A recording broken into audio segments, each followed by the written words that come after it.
Okay, we are live.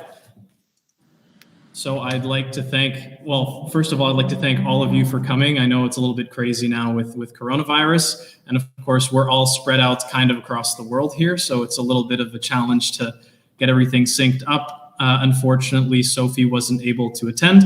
Of course, my name is Daniel. It's a pleasure to meet you all, I guess, almost in person, I suppose. I guess I'll briefly introduce. So I'm with CryptoMood. Olga here is technically my boss. She's the team lead at CryptoMood. And then of course we have Michelle O'Connor, who is the VP of Marketing and Community at Uphold, which I actually use. So I'm thrilled to have you here as well. And of course, last but certainly not least, we have Shirly from Velas blockchain, which is, of course, a cryptocurrency. Full disclosure, I am also invested in Velas. So this is, I guess, a little bit of a little bit of bias here from my side. Anyway, so Michelle, if we could just start with you, if you could briefly give us a background about yourself, how you got involved in the space, maybe a little bit about Uphold, and I'd kindly ask Olga and Shirley if you could turn off your microphones just to avoid any sort of background noise, should there be any. Thank you so much. All right, Michelle, the floor is yours. Sure. Thanks. So I'm so happy to be here. It's kind of interesting, this new normal of speaking instead of having a panel with an audience that you can interact. I now have your three faces, and that's what we're doing. So glad to be here. I have been at Uphold since 2015 when we were actually Bit Reserve. Prior to joining Uphold, my background was in marketing, PR, and really strategy and how you take businesses and evolve and what that looks like as the landscape of marketing and media was changing, especially in 08, 09, which is really kind of when I started my own business, to take businesses that were working on a grand scale when the economy was shifting, very similar to what we're experiencing now, and scale that without having to spend a ton on marketing or budget or funds where they kind of all dried up. I joined Uphold after really meeting the team. It was an entirely new space for me. I had very little background in fintech. I did have some financial background, but crypto, Bitcoin, blockchain were all new words to me, prior to my first interview. It really was a moment of hearing one of our co-founders speak, a video that he had given about gold and digital gold and where Bit Reserve was coming, where if you look at it's 5 years old now and it's more relevant now than ever. The team and what they were doing, there was so much passion that I said, if not now, when? It's a moment where I knew there would be a learning curve, and I jumped in both feet. Now, my gosh, we're almost 5 years later. Our industry is almost mainstream. I think one thing to come out of the pandemic and COVID is the adoption, appetite, and willingness to open themselves up, themselves being consumers, to crypto, blockchain, and these alternative digital assets is more bullish, which has been one positive to come out of this. And right. So it's really a moment of where do we fit and what do we do? We're a digital wallet. We serve customers in 180 countries. We have 60 traditional assets. We just launched 50 US stocks outside of the US, giving people access all over the world. So everyone here can buy a fraction of some popular US stocks. You could go on and buy $5 worth of Tesla and have a stake in it and get the dividends. So we're really looking at being a borderless solution for a wallet of what we envision the world will become, especially as currencies are being adopted more regularly. We anticipate Bitcoin and some of the other cryptos will become more mainstream use case instead of just traditional fiat currencies. Awesome. And so, Michelle, could you speak a little bit to, I guess, your experience, I guess, specifically as a woman, in the space? What did you notice a big shift, for example, maybe between what you were doing before and then when you entered crypto? Was there kind of like a shock in terms of, I don't know, maybe the environment, I suppose, like besides the fact that everyone's a nerd in cryptocurrency? I don't know if I'd say that. So my background was really luxury. So working with luxury goods, aesthetics, lifestyle brands. So there was definitely a shift. There was, I would say, on an executive level, it was female first in my previous industries. It definitely was a complete shift. When I started, I am happy to see there are a lot more faces across different roles in different companies in all aspects of the role. So not just traditionally, marketing or biz dev. There's engineers, there are developers, there are coders, there are people doing all different kinds of roles that however they identify, female, male, non-binary. So when I started, there were far less. And it was kind of looking around going, hello, where is everybody? It's year over year, it's increasing. It's been wonderful to see the outreach from current college students and recent graduates to say, hey, how do I get in this space? Where can I learn? What can I do? I'm mentoring 2 college students right now. One's a junior, one's a senior. One has been for a year, and one we just started about a month and a half ago. And really, where do they look at in the space, and what can they do? And what are opportunities? Everything from legal to starting up to disrupting medical to all these different fields that Bitcoin and blockchain and everything can really offer. So how do we look around and how do we support each other? Separately, there are some groups like Women in FinTech and different solutions that support where we kind of all come together and have huddles or conversations. And there's a lot of engagement on Twitter that I see where there might be someone at an executive level who's at a peer or even a competitor. But I think there's a camaraderie, at least that I've experienced, and I also hope to encourage as well, that while we might be peers or competitors in the industry, I also see that the best way we can support each other is also being comrades, regardless of where we work, as women in a space that's evolving and really growing to support other women. That's incredible. And I actually noticed, I think on your LinkedIn, you have as your banner photo was kind of like some sort of a similar, I guess, event to the topic that we're discussing today. I know that this kind of women in cryptocurrency, I guess, was a really hot topic. I think it was earlier this year and even last year. Did you notice a big shift, once that kind of wave came in, that wave of, I guess, awareness, that maybe there was a need to kind of make a little bit more space for the ladies in the crowd, on stage in crypto? I definitely think it's become more prevalent. That was actually a panel, Women in Tech, and the title was "What the Beep is FinTech." So that was back in 20 might have been 2018 that I did that panel. And it was really introducing literally what is FinTech, what are digital wallets, what is blockchain. I've definitely seen an uptick in the conversation. And I think probably everyone here can agree that it's evolving. And I would love to see one day where we don't have to identify women in because there's no men in. It would be just we're all equal players and bring equal conversation. So that's my goal, right? Where we don't have to have these panels, even though they're wonderful, where we can take it a step further and say, hey, we're running this just like everyone else. So let's really take it up another level. That's amazing. That's actually, I definitely get that sense as well from reading articles and stuff like that people are like, okay, we had kind of that moment of awareness, and it's time to kind of move past that. Like you've said, move to something where it's like, it doesn't matter if you're man, woman, non-binary, whatever, you're just a member in the space, you're working hard, hopefully, getting a little rich off some nice, good projects and stuff like that. Which I suppose actually is a nice transition. Unless you had any final thoughts there, Michelle, I'll move on and move to Shirly, unless there's something else you wanted to add. No, I just think selfishly, I do love panels where it's all women, because then we can kind of connect after and befriend and things like that. So that's how I've made some of my closest connections in the space are the panels. And then afterwards, we kind of stay connected. So as much as I want us to be an even playing field, I do like these two. So I want both.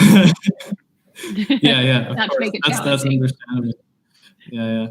And yeah, we were actually looking for a female host as well from our side, but everyone seems to be on vacation now, or some version of that. In any case, okay. So Shirley, the floor is yours. Please tell us a little bit about yourself, your background, a little bit about Velas blockchain. I'm very curious to hear what you have to say. Hello, I'm Shirly, and thank you for having me in this panel. It's my first only women panel, and I'm the project lead of Velas Network AG. We're headquartered here in Zug in the Crypto Valley Labs in Switzerland.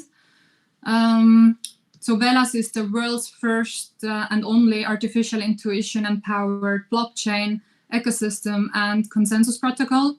And we are trying to solve the famous blockchain trilemma, which consists of scalability, decentralization, and security, by applying artificial intuition to its consensus and to the blockchain. And if I speak about myself a little, then I got involved in the crypto space in the end of 2016, partially because I was researching about different investment options, and partially because once I discovered about Bitcoin, I saw there is a new emerging industry, which is at a relatively early stage. So I started studying further about it from the basics on, and then I made my first investments in early 2017 and get myself updated daily with all the latest developments. And I felt, in the sense of investment wise, for me as a woman, it was extremely easy, because if we take real estate or stocks, then the entry barrier is rather difficult to someone who's not in this industry or who's not aware of financial markets. So I started my crypto career in 2018 as chief sales officer in the largest Swiss crypto mining investment firms.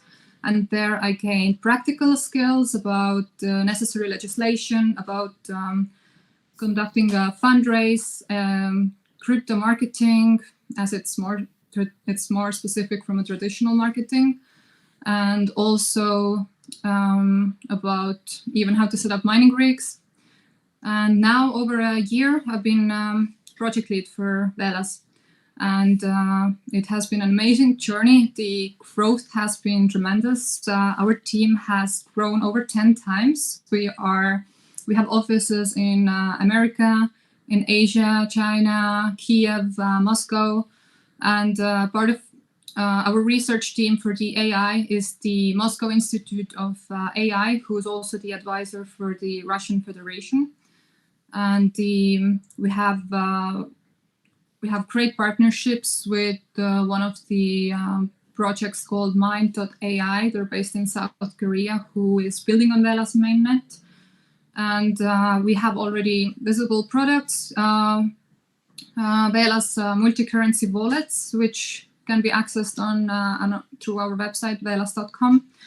So the multi-currency wallets serve as a one-stop ecosystem for the whole, for our wide range of dApps. So one can stake the VLX and earn rewards for it, delegate stake through the Velas wallet. And we have upcoming products in August for staking your GPU, CPU, disk space, so computing power and earning rewards for it. We also launch a decentralized file storage, decentralized YouTube, SoundCloud, and it's completely censor-free. So there are a lot of functionalities inside our wallet. And the project actually was rooted from the coinpayments.net, which is the world's first and largest payment processing platform from 2013. So Velas and Coin Payments have been founded by Alex Alexandrov. And the Coin Payments serves currently 3 million users, and they support 1,900 different cryptocurrencies. So they launched the coin payments coin, which was rebranded to Velas once we saw that the existing blockchains still have issues. And we started building one from the scratch to solve the issues like centralization and the low transaction throughput and the security issues. So that's what Velas does shortly. And yeah, to say I actually wanted to add a comment, because I think that's really one key thing that you touched on that I think is something that a lot of people would agree with, is that I think what you were trying to say a little bit or a few minutes ago was that you found that the barrier to entry for investing and trading cryptocurrency was a lot lower than established markets like real estate or stocks. I think that's essentially what you were saying, that you don't have to learn that maybe for women who want to get involved into financial investment and stuff, it might actually, even though, maybe the technology behind crypto is complicated, at least once you get a grasp of that, then doing the trading and understanding the market is a lot easier than, maybe understanding the price of a house somewhere in a Hong Kong neighborhood, and doing some sort of wacky trading with that. You can invest without trading. You can just buy and hold if you believe in the long-term success and in the technology and what it can achieve. So that's why I think the cryptocurrency, specifically for women, is very empowering in the investment sense. Yeah. And I wanted to ask, so how did you find your way, I guess, into Velas, and what did you know, or because you've been there, have you been in Switzerland since you joined over a year ago? Have you seen any any changes in terms of, I don't know, if you've seen more women coming in or any sort of initiatives on that end from the Crypto Valley? Yeah, so I've been in the Crypto Valley now 2.5 years, and there is so let's say the year after the ICO boom was the most active. There were everyday meetups here, conferences, parties. There was a great buzz going on here in Crypto Valley Labs, and now it's more serious and seriously taken. So I've seen, of course, women. I think the indicator how you can see if women are more involved in the crypto space is the lines behind the ladies' room in the conferences, which are getting longer and longer. So I think the crypto conferences are the only conferences and events where the ladies' line behind the ladies' room is shorter than behind the men's room. But the women's participation has been grown, and it's great to see. But to speak about on the professional senses in the fintech industry, especially here in Switzerland, similarly to the traditional finance industry, it's rather masculine, and it was quite a challenge to gain a footing professionally as a woman. And by gaining a footing, I mean becoming established and developing authority and trust professionally. So not to mention that I was also an expat here, just moved to Switzerland. But I felt that I often had to fight with the gender stereotypes, and especially when coming across with people from older generation, shifting to crypto from being decades in traditional finance sector. So it definitely required hard work on myself and self-confidence and persistence to get where I am now. And you've got to have a thick skin, I would say, to work through your way in the crypto space and with the masculine scenery as we have. Yeah, well, at least by the sound of it, at least the lines for the bathroom are a little shorter now at the event. At the events.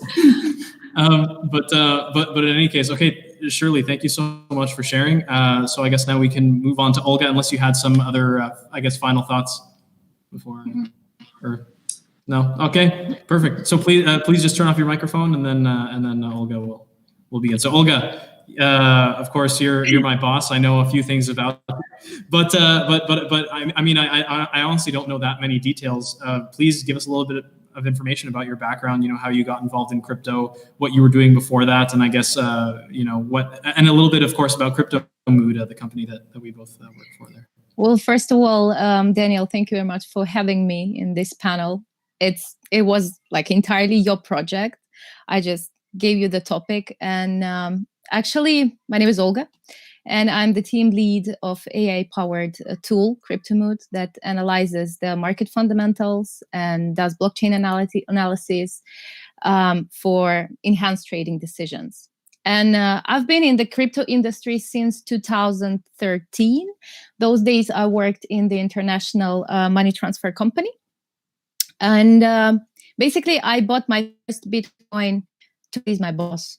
Because in 2013, Bitcoin didn't really associate it with anything great, to be honest.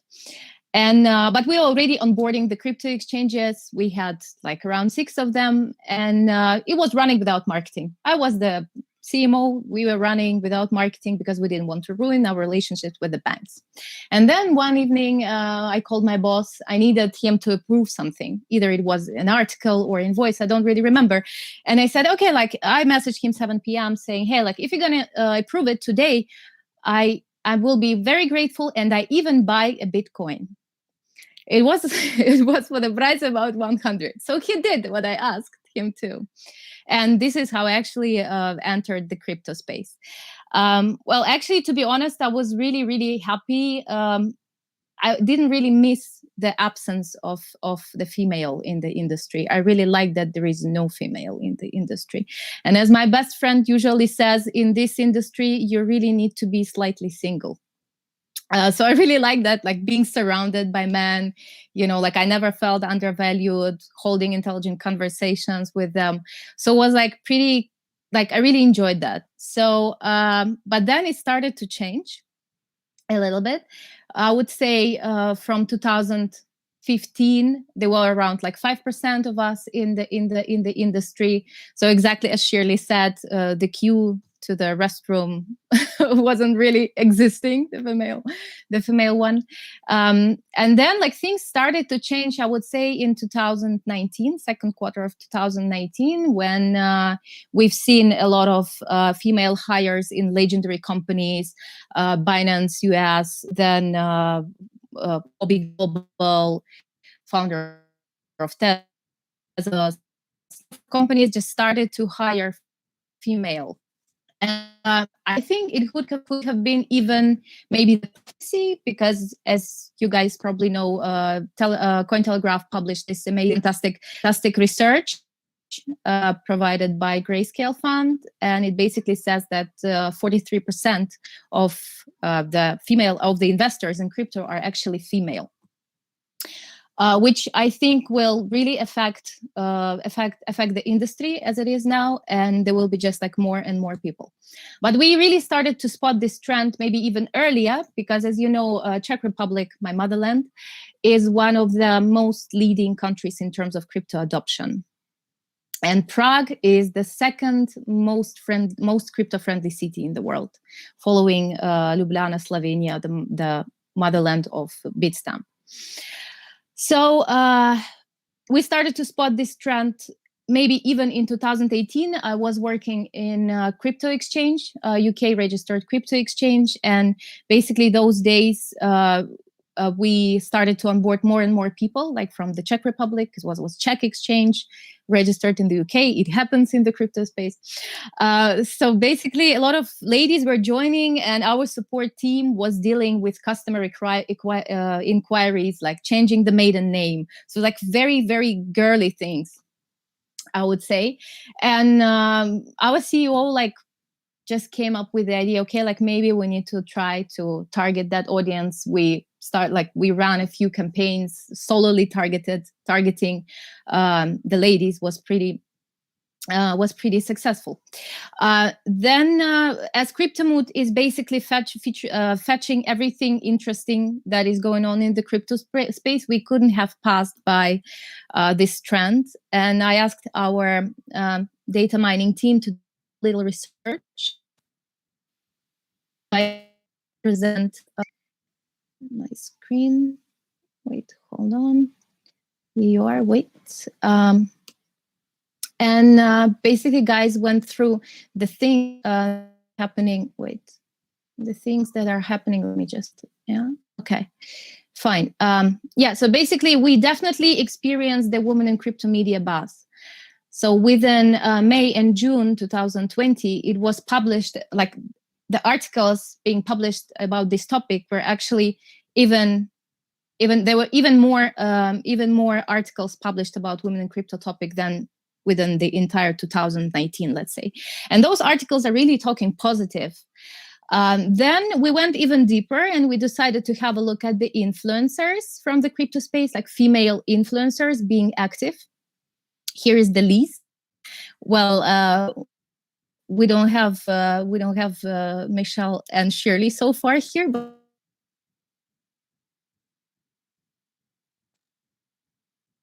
founder of Trezor, basically Satoshi Labs, that is behind the very first cold wallet Trezor.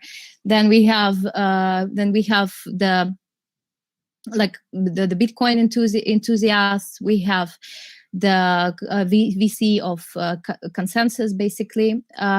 So basically, those girls are leading the crypto space, and they're being considered by the CryptoMood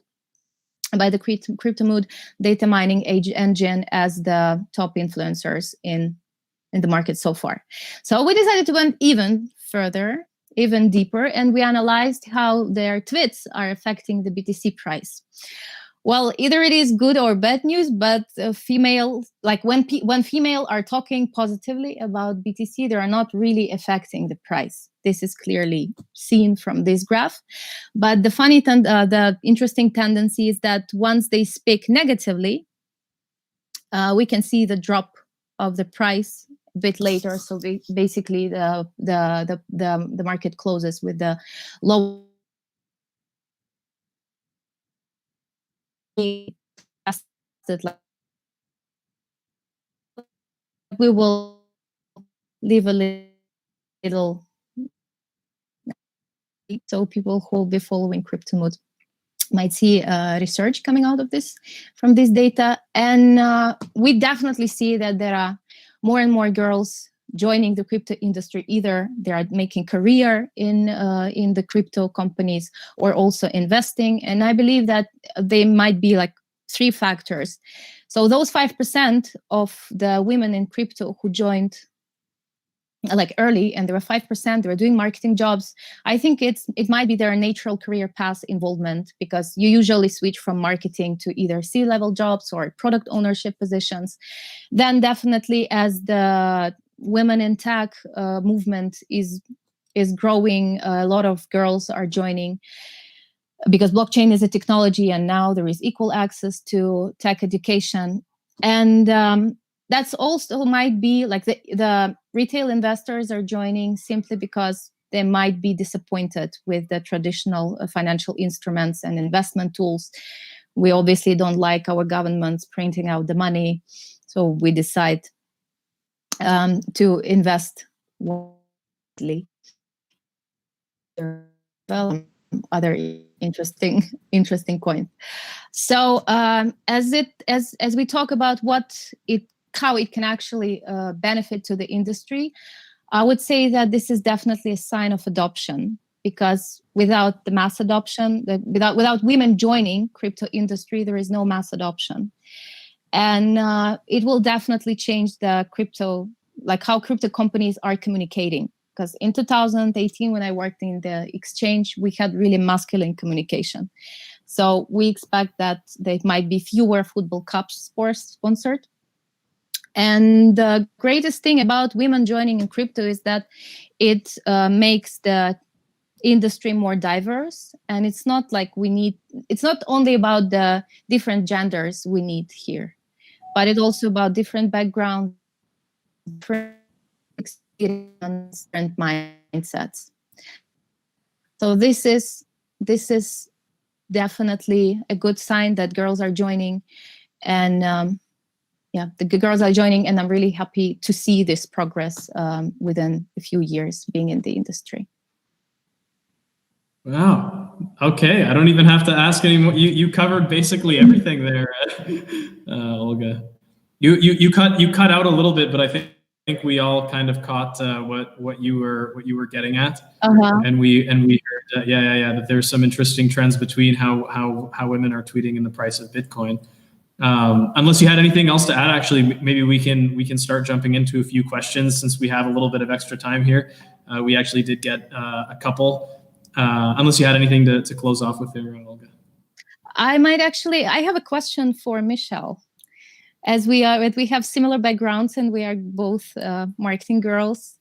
Are you also do you also see, because I came up with this let's say notion that girls might be switching from, ladies in crypto might be switching from marketing jobs, and do you see would you see this trend happening also? Because this is European, I have only opportunity to see it in Europe, but you're from Canada, right?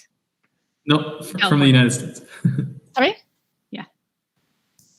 I'm in California, the US. From the US. Well, yeah, it's there are more girls in crypto than in Silicon Valley in the startups. This is what I heard. So do you also see this trend, other girls staying in the industry and shifting to higher positions, or because it also you're coming from the fintech, right? Mm-hmm. You switched. I would hope so, and it seems to be that it's growing. I think as more women enter in different roles, inevitably they'll continue to grow, right? And that's kind of why I make sure that I mentor 1 to 3 people every year to help them define their career path and what they want to do and what works and what doesn't, especially in this space, because the more that we have diversity across gender and background, the better it will be for an industry as a whole, because we as an industry speak to democratizing and diversifying, right? So if we don't have the people driving things to support that message, there's kind of a loss. So I would say I have come across more women entry level that are up leveling, similar to traditional tech, and hope that pattern just continues for sure. So being in crypto is like falling in love. It's once at a time. You cannot leave. Once you enter, you cannot leave. Okay. But I can verify Olga's theory about coming from marketing and sales into marketing in crypto. Okay. I forgot one very important thing, Daniel. I really, really want to thank your marketing teams and communication teams, girls, for supporting this event. I assume it also consists of a lot of ladies, right? You have a lot of girls in the department. Thank you very much for this immense support. This really means a lot for us. Thank you. Let's fetch questions. All right. So I have, first question I have, actually, I'm gonna read them out, I guess, in order as they came in. The first one that I have here, and I guess this is one for all of you. Do any of you have cryptocurrency investments? If so, which ones? Of course, what everyone is wondering. So maybe Olga, since you're laughing the hardest, let's start with you. That'd be a shame to say no, Daniel. Well, of course I do. Well, of course I do, and I have this handy crypto tool. I can see the mood changes for particular coins and invest. But I'm holding around 10 coins, I would say. And I'm really relying. So for me, the decision-making factor is the adoption. So if I see the blockchain being adopted or some great partnership like Chainlink signing the partnership with Microsoft, if I see that it's getting adopted, then it's the sign for me to invest. I'm not about speculation of the with the prices, but rather into the long run, let's say. And it's just great to support projects that are pushing this technology towards the mass adoption, helping change the world. That's from my side. Michelle, do you want to go next there? Sure. So I don't want to upset some of our community because they're very vocal, but I hold essentially everything that we support. I hold at least, $20 or $30 because I will send community members or people little incentives if they do something on Twitter, or if they bring something to our attention. I usually give them a little bit based on what their coin of preference or token of preference is.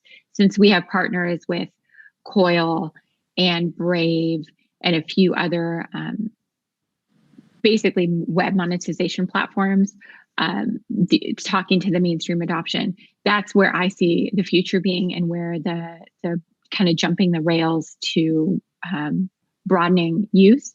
So I'm a big believer in some of those tokens. And I also hold quite a bit of Bitcoin, because I bought it back when I started in 2015. So thankfully, as we ride the ebbs and flows of the market, that's been a better investment than I have seen versus some of my traditional US stock investments. That's amazing. And Shirley, what do you, I hope you hold some Velas. No. Yeah, of course, Velas, because obviously I believe in my own project. And since I got into Bitcoin, I thought that I was an investment genius when it 20-folded. Actually, I have maybe 20 Swiss francs in fiat, and all my holdings are in crypto only, because I get my salary in Switzerland. You can have salary in cryptocurrencies, and there are a lot of ways to use cryptocurrencies in online shopping, in hotels, restaurants. So I actually keep my holdings like half in Bitcoin and in VLX. That's it. I'm practical. That's incredible. Yeah, but I'm actually, I guess I'll just briefly comment. That's actually the same thing I do. I keep as little, and especially now with all the governments printing everything, I keep as little as possible. And through platforms like Uphold, I'm investing a lot into like precious metals as well, to try and keep the the currency safe. Anyway, so the next question actually comes from Uphold. So I guess we'll start with you on this one, Michelle. What is the role online communities play in your product decisions? Well, the person asking that knows, because they have to answer a lot of these questions. So I've been here for what feels like forever, very active on our Twitter and my personal Twitter as well. So a lot of our followers, and Daniel, I usually jump in a lot and answer questions. Our CEO does as well. We are really driven by our community. We've kind of always been, in our peer group, far more active on review sites and community and social and getting feedback. What drives our product is use, right? Is there a market fit? So we do a lot of polls. Our polls drive what we build and what we're iterating, and how we improve our product, what's not working, what is working. Our debit card that launched in the US has been something that we've been trying for, I think, 2 years to really bring to market. And finally, it's in the US, and rest of the world is going, when is it here? Where do you want? What do you? So we really look at community first. And there's also a flip side where there's a lot of people who get angry and troll, and not everyone's going to be happy all the time. And how do you address that? I think crypto has a very unique ability for people who come in and can make some uninformed decisions, then get very frustrated and angry. And instead of reflecting inward on why they made an uninformed decision, they blame the person that facilitated that.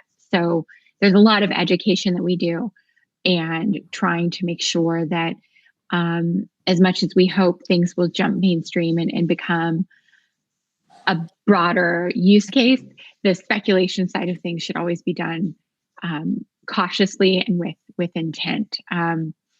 I deal with trolls regularly, which is a different side of the role and the industry.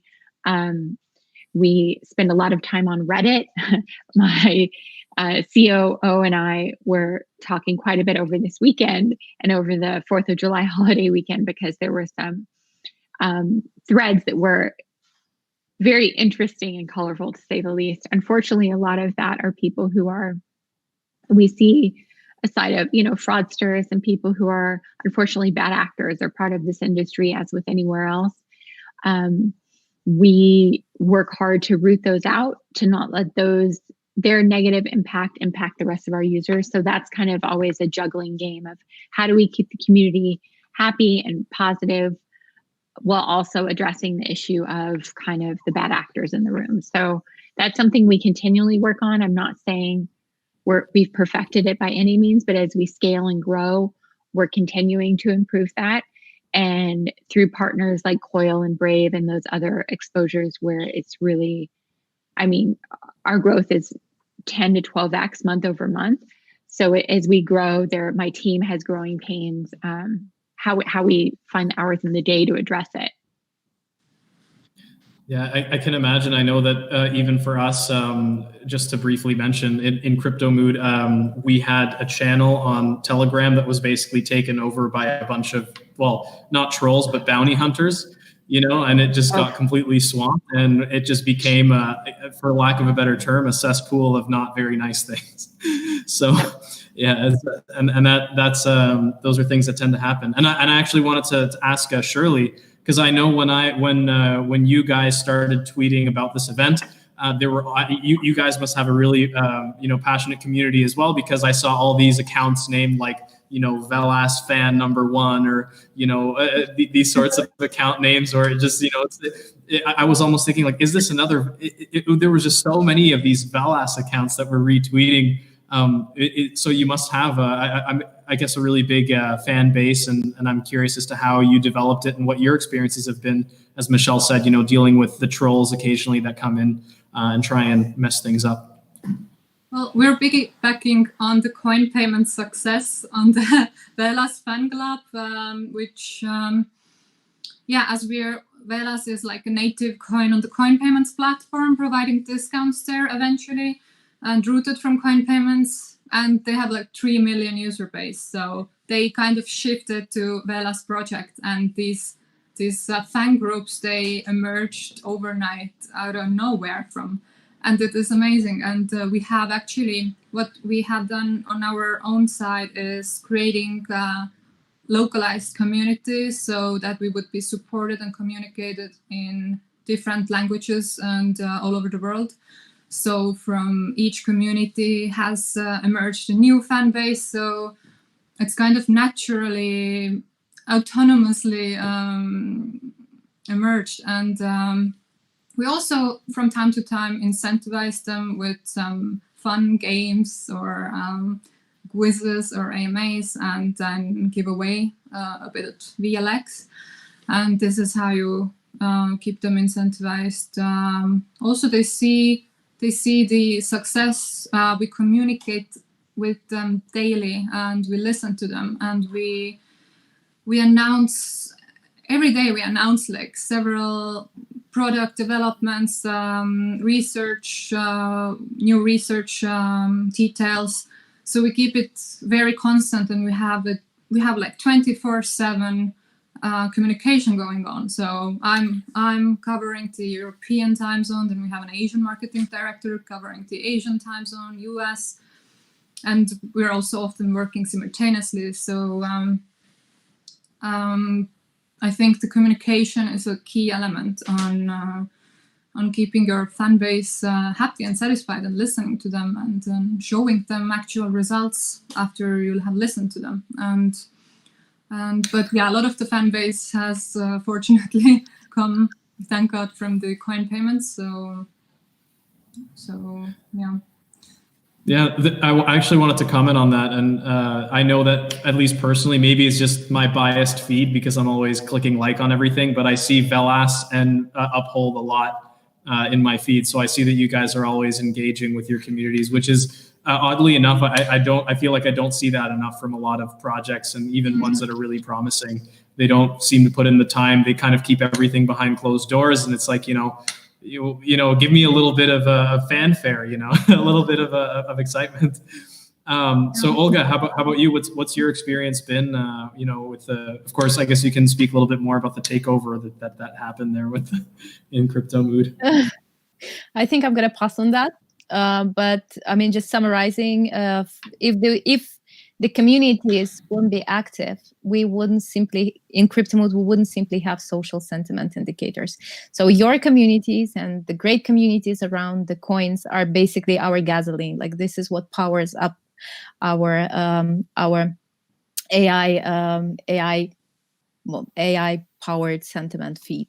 So thank you very much for engaging, and all the coins that are being run, all the communities. Like, without you, we wouldn't be existing. Nice. Okay, and so was that it? Sorry, Olga, or can I move on to the next question? Let's jump to another one. I think we have. Okay, excellent. This one's actually really interesting. Are there any cryptocurrencies you think women are more likely to invest in? I don't know if that's a kind of tricky one there. Well, everyone's thinking. May I start? I think, yes. Obviously women are rather invested into the projects that are being led by female, which is Tezos, for example. That's obvious. And a secondary, I invest in Eternity because they are pink. Their brand colors are pink. I like them also. But basically the project that will start to, again, getting back to that mass adoption, the one that will be adopted by the very typical, I don't know, like brand. I don't know. If Sephora starts to receive, let's say, Ethereum, like for buying cosmetics online, we're going to see a lot of girls jumping to, most likely, because for them, like, it's the payment tool, for example. So I think it's also comes from the adoption and let's say, the example when the projects are being led by female. You cannot not notice this.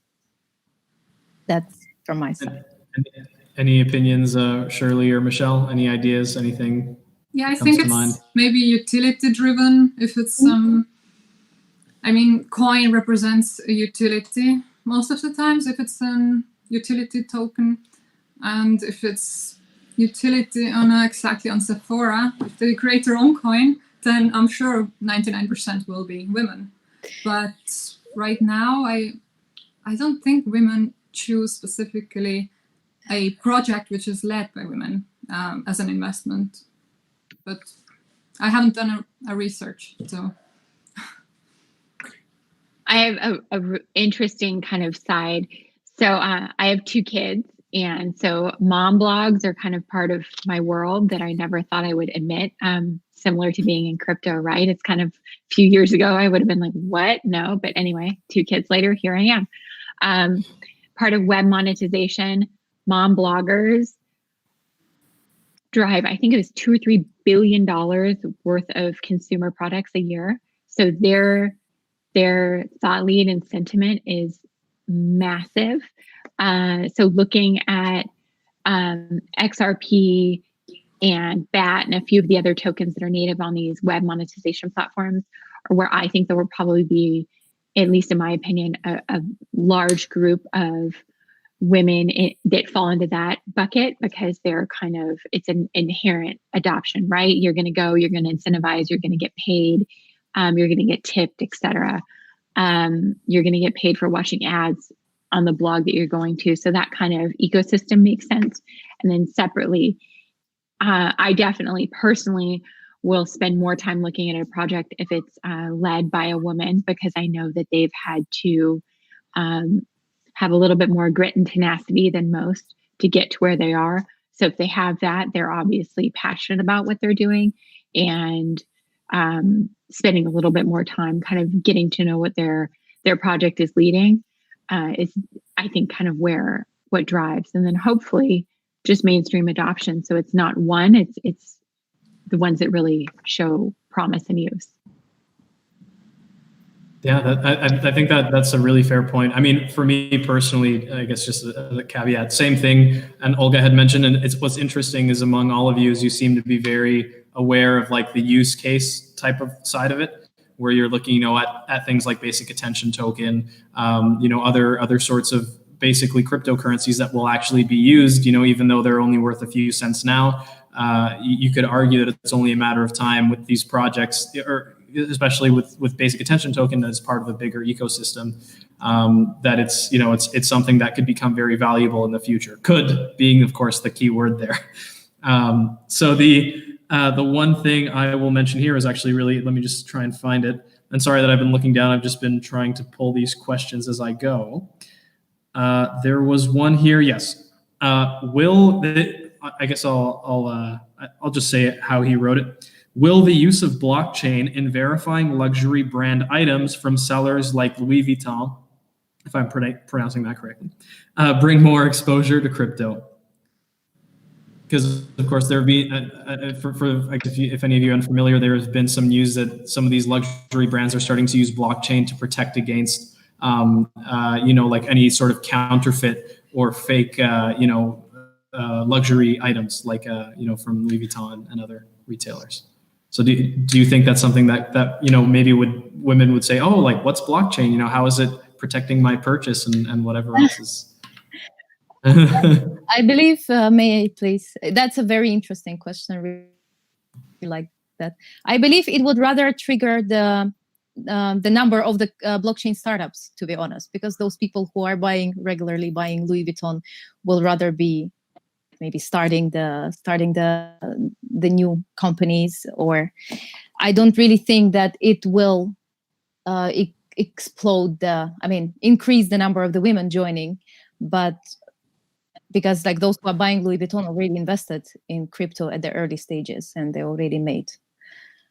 But as Shirley also but as Shirley also supported me, once Sephora starts to accept Ethereum, we're gonna see more crypto ladies, more ladies joining crypto. That's from my side. I think the blockchain and supply chain has a huge impact, and I think Louis Vuitton wants to use supply chain to also have like guarantee or warranty where the material comes from, that there hasn't been child labor used and so on, that it is produced in Italy. And I think the user interface is done so simple that no one even figures that it is on a distributed ledger technology. So I also doubt that it will drive into a more interest in the crypto space. Any thoughts there, Michelle? I think it's more consumer facing, right? So when as an industry, we're able to go and just spend Ethereum, Bitcoin, insert your preferred token here, that's when it drives adoption. We've seen it now with our debit card in the US. People can go to Sephora and spend whatever they want now.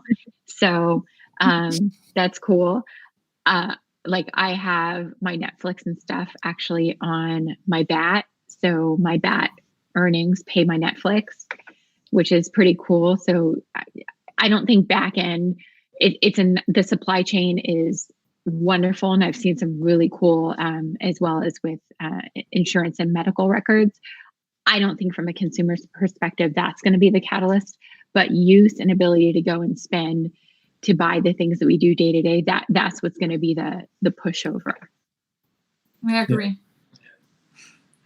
Yeah, and I think that's a fair point as well, Shirley, that at the end of the day, it's really that, the front end, if everything's on the back end and you don't really see it, then you can't really be, I guess, interested or bothered by it if it's, out of sight, out of mind, so to speak. Yeah. Yeah. And I think, I will, let me just see here. I'm just loading it up. I have a question here, just out of curiosity. Shirley, are you Estonian? Yes, I am.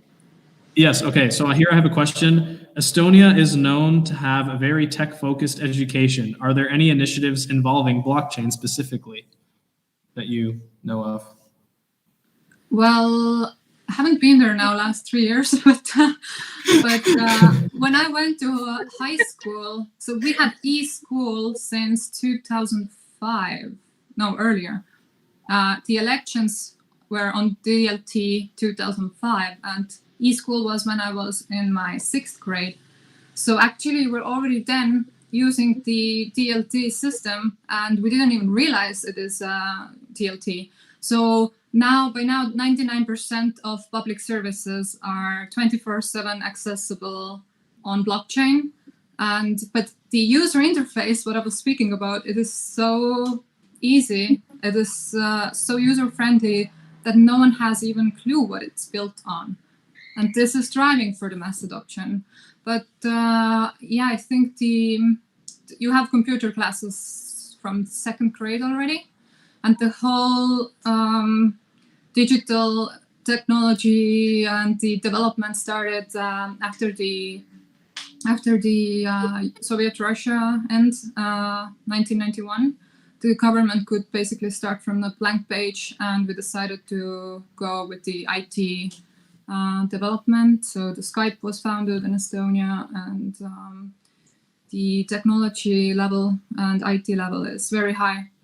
But it's made so user-friendly that I think most of the people have no clue what it's built on. So. Yeah, and I guess I can actually branch a bigger question off of that. Have you seen any initiatives, I guess either Olga or Michelle, have you seen any initiatives like involving blockchain, I don't know, in academia or even any of the partner? Because of course, now that you're in the crypto space, there's a lot of course, everyone in there is using blockchain. But are you starting to notice this kind of general trend of even, I don't know, some other maybe companies that are not involved in cryptocurrency kind of approaching you or your team and saying, hey, we're experimenting with this. Can you tell us, give us a little bit of advice or insight as to what exactly to do here or any feedback or something like that? I don't know. Sure. Go ahead. I have a lot of entrepreneur friends back there, and they are last 2 years, they are super interested in applying crypto payments to their businesses. So the more they see what I'm doing, and I'm like publishing, and they get so interested and excited that I get a lot of like questions, especially from women. The interest has been rising. That how can they implement cryptocurrencies? How can they use them or invest in them in their businesses and also privately? And sorry, so Michelle, you're nodding your head. I guess you had similar inquiries from other people. Yeah. So personally, I get quite a few questions pretty much every day. It's either what's the next big thing or what should I buy? Whenever I go somewhere, especially after COVID hit, because a lot of businesses had to go all digital. And if you think of small businesses, they're getting just hit with all of these processing fees, merchant fees, chargeback risks. So as much as I can get someone, obviously, I'm going to get them to sign up for Uphold, right? Because that's an inherent, obvious story. I have them create an Uphold wallet because within 5 minutes of being there, if I'm creating a transaction, can email them the money. There's no transaction fee and there's no merchant settlement, and they have it instantly. So that's something I'm doing every day, but that's kind of just my advocate hat. From a wider kind of use case and story, I've seen a lot of, I'm in California, and the UC system has quite a few blockchain education focuses. There's actually the Blockchain Acceleration Foundation that I have been working with to see how we can leverage, Uphold executives, some of our partner wider people in this space to help educate and take a step in the education system, what classes are. Here are people who are real world success. This is what it looks like. And then really just it stems on education, and education helps drive adoption. So the more that we have people understanding the day-to-day use cases and what it is, the problems it can solve, the further we get. So that the small businesses is something that's personally like a passion for me, because I see the difference that 3% or 5% that transaction settlements can make for them. And I'm really hoping to help, especially as we enter this new world, whatever post-COVID or, existing amongst COVID looks like. The most important thing we can do as things become digital first and paper money takes a step aside is that education and opportunity. Yeah, it's amazing. It's amazing that you're able to, I guess, offer a sort of alternative and show them the light in some way. To a new And Olga, so what about you? Have you seen any sort of initiatives, from other companies, just all of a sudden because maybe they saw you were working with some exchange or whatever, and they approach you and they say, hey, can you tell me a little bit about that crypto, whatever stuff you're working on? Well, basically, the girls covered most of the cases I really wanted to mention, but I will just add a disruptive thought. One of the most adopted blockchains is actually IBM blockchain, and most of the people don't even know that IBM has blockchain. So if you really want to support adoption, please also consider to invest in IBM stocks. So that's just. But IBM blockchain is centralized. It is. That's true. So you cannot call it blockchain. It's a TLT. For them, it's a technology. Like they are kind of entering from the side of technology. So that's basically just a little disruptive thought I would like. But it was a good hint on which stocks to buy. Yeah, and maybe we even have just out of curiosity, Michelle, does Uphold offer IBM stock at the moment? I should know this. If we don't, we will soon know after that hint.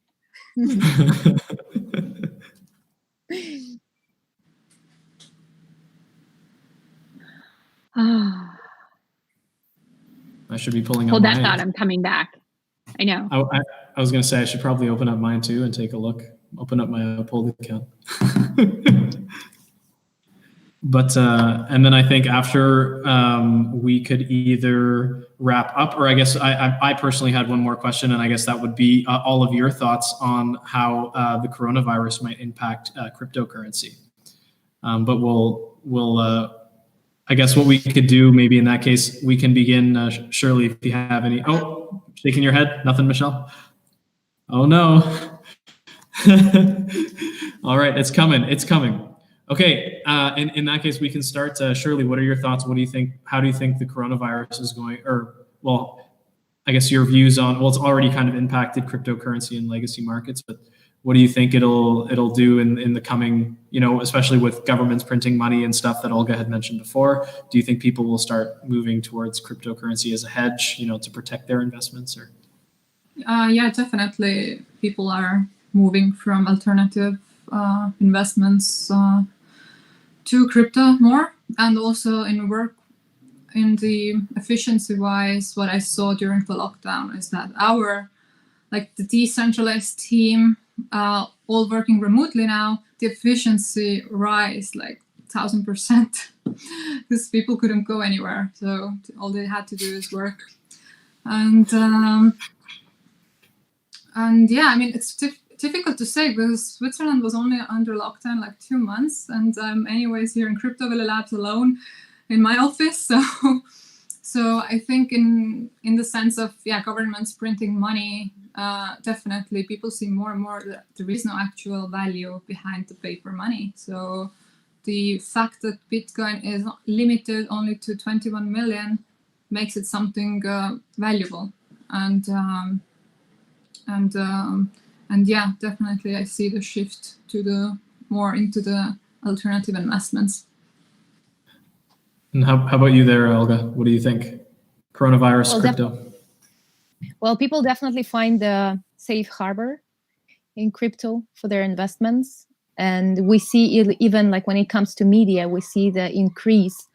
If it's a media traditionally writing about fee and tax, investment, we've been even contacted by a few, us as CryptoMood, to become the contributors for their crypto rubrics, because they see a lot of interest for these particular topics, and it grows 30% every month. So more and more people are being interested in the topic. They are really, really reading about it and see how it's, it was a few factors that affected the price of the Bitcoin, but isn't it an amazing time we live in? It's like being back in 2017, right? It's we just jumped into a time machine, because for our industry, if nothing is happening, it's the worst thing. So it needs to be a boiling pot of things going on. So we live in a great time. Yes, it is slightly depressing with the current situation, and it's a really pity that like all those people are getting sick. But still, for our industry, it seems to be another rise. And so, Michelle, I actually wanted to get your take, as specifically because you're a payment processor. Have you noticed any changes, ever since I guess to kind of morph the question a little bit, have you seen any increase or decrease? Or one thing that I was reading a lot, and I'm sure all of you might have seen, was that, of course, in the United States, they were getting some benefits from the government, whatever it was, the one-time payment. And there was some Twitter account that was tracking that and saying how much it would be worth if you had invested in Bitcoin. And did you see any influx of $1,200 transactions, Michelle? We did. I think it was an interview with Forbes that our CEO did. We, starting from March until about mid-May, had seen, I think it was, and I might be totally off, around a 35% increase in transactions in that amount. That was incredible. And then overall, I think month over month, it's been 200 or 220 or 30% increase in signups. And then transactions in Bitcoin specifically was, massively increased from where we were year over year and month over month. Then separately, because we have gold, there was a big gold rush that we saw, and a lot of people moving to the alternative assets. So it's been one of our busiest times. And as others said, because we're kind of at home, we're still all pretty much on lockdown as a global company. So where productivity has seen a big uptick because kind of everyone's just at home, and that's kind of what you're doing. So it's been a really busy time, and it's also strange because it's in the middle of this pandemic, and how do you address that, and what does it look like? But at the same time, it is the moment to drive what we've all been working towards. So also to add, I don't like to talk about the price of a coin typically, but from the point where we first published on our first exchange last year, September, we reached our all-time highs during the lockdown now. So I guess it's an indicator as well. Yeah, of people turning to crypto. So I guess just to wrap up, I'd like to get your thoughts if you remember. If not, I can try and pull up these questions again. Which were your favorite question, or what was your favorite question that was asked in the last half hour or so? Besides mine, of course, I don't count. There was. Is there any question that comes to mind that you can recall? I can probably go through them here again. The first was, what cryptocurrency investments do you have? The second was from Uphold about the impact of online communities. Which cryptocurrencies women are more likely to invest in? And the one with Louis Vuitton. And then the one about, I guess, if you've seen any, with the companies approaching you, coming to ask about cryptocurrency. Of those questions, which one did you enjoy the most? Communities, I have to say, right? Community, obviously. I like the one about which cryptocurrencies women are more likely to invest in, because this really got me thinking, like, are they really selecting based on some specific criteria over what men are deciding on? So this really got me thinking, and I like this one the most. How about you, Olga? Don't put me in this situation, okay? Okay, now, I'm the third party. I think we need to support Uphold in this. Yeah. So I'm definitely goes to Michelle's community question. Excellent. Okay. In that case, Michelle, we'll have to be in touch afterwards and see which one of the people who tweeted will get $100 in Bitcoin. Nice. Perfect. Yeah. And it'll be easy transaction directly to their Uphold account, I'm sure. There you go. Perfect. Yeah. All right. And with that being said, I mean, I guess that's it, unless anyone had any closing thoughts.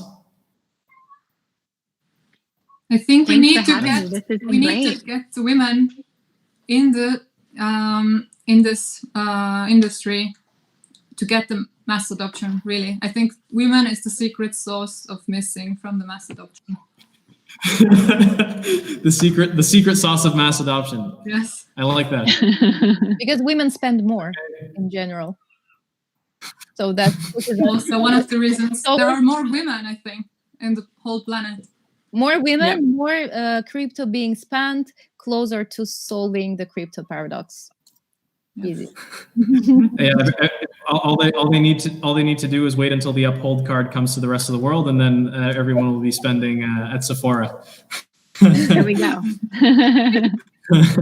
All right. Well, thank you so much for your time, and it was a pleasure, I guess, to speak with you all and to meet you, I guess, sort of virtually here. Thank you. All right. Thank you Take very much. care. Bye-bye. Bye. You're welcome.